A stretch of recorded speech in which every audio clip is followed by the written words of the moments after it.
ముఖ్యమంత్రి రేవంత్ రెడ్డి ప్రతిపాదనతో ప్రతి ఏడాది జూలైలో హైదరాబాద్ లో world economic forum follow up సదస్సు నిర్వహించబోతున్నారు.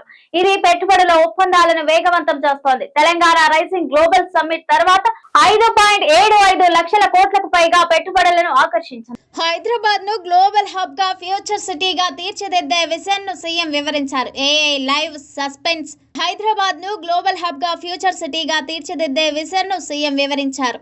ఏఐ లైఫ్ సెన్సెస్ పాలసీలను ప్రారంభించారు. ప్రతి ఏడాది జూలై నెలలో హైదరాబాద్ లో world economic forum follow up సదస్సు నిర్వహించాలని ముఖ్యమంత్రి రేవంత్ రెడ్డి ప్రతిపాదించారు.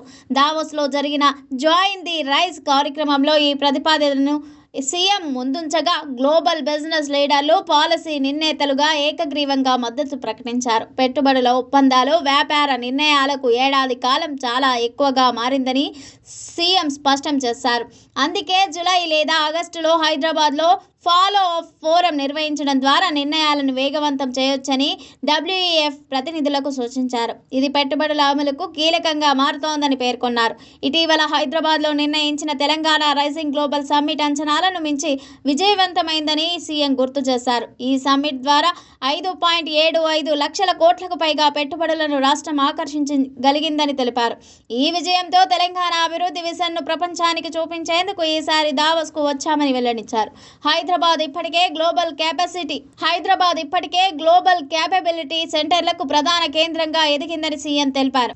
మూసీ నది పునరుజ్జీవనం, రివర్ ఫ్రంట్ అభివృద్ధి, నైట్ టైం ఎకానమీపై దృష్టితో హైదరాబాద్ను దేశంలోనే 24 గంటలు చురుగ్గా పనిచేసే తొలి నగరంగా తీర్చిదిద్దే లక్ష్యాన్ని ప్రకటించారు. భవిష్యత్ అవసరాలను దృష్టిలో పెట్టుకుని 30,000 ఎకరాల్లో భారత్ ఫ్యూచర్ సిటీ నిర్మాణం చేపడుతున్నామని సీఎం వెల్లడించారు.